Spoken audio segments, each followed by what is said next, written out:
She knew how to read people's lives from the tremble in their hands. She did not attend church. That was enough. Weeks later, Thomas visited the cottage with a basket of scones from his mother. Others followed in cautious trickles, first for advice about livestock, then for remedies. By spring, the whispers had softened. They no longer called her the witch aloud. But Eliza still walked each evening to the ancient oak overlooking the hills. Standing alone as the sun dipped gold across the countryside, she preferred it that way, because in truth there was something unusual about her. On certain nights, when the moon was full and bright over the fields of the United Kingdom, the wind around her seemed to still, and the trees leaned ever so slightly closer. In fear, in respect, spring did not come gently to Blackmere.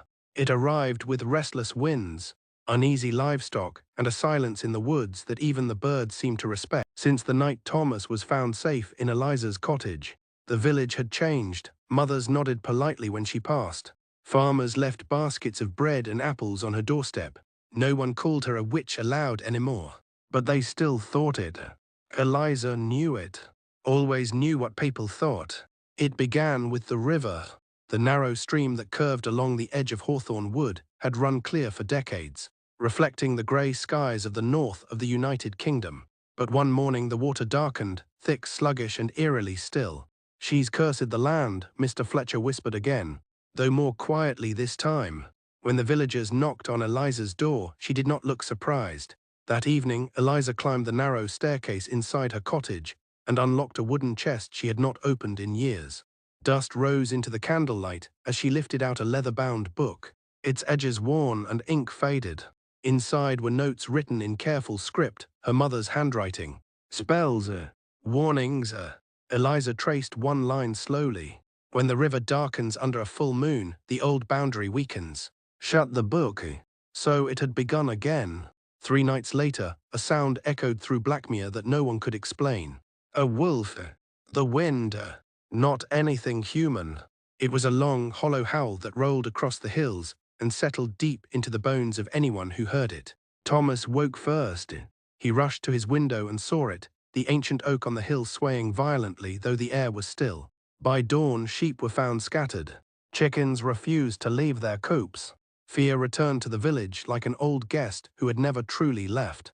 And once again, all eyes turned toward the cottage in the woods. That afternoon, Thomas arrived breathless at Eliza's door. "The tray," he said, "it's moving." Eliza closed her eyes briefly. "I was hoping you wouldn't notice yet." "Notice what?" Hesitated. For the first time since arriving in Blackmere, her calm expression cracked. "I am not a witch," she said softly. "But my mother was, something the village would have called worse." Thomas blinked. "Worse than a witch?" "A guardian." Stepped outside, her gaze fixed on the distant oak. "For generations, my family kept watch over places where the veil between worlds is thin. Blackmere is one of them." The boy swallowed. "Between worlds?" Eliza nodded. "The oak is not just a tree, it is a boundary." That night the moon rose larger than anyone remembered, glowing pale silver over the hills of the London far to the south and over the quiet village of Blackmere in the north. Villagers barred their doors. Lanterns were extinguished early.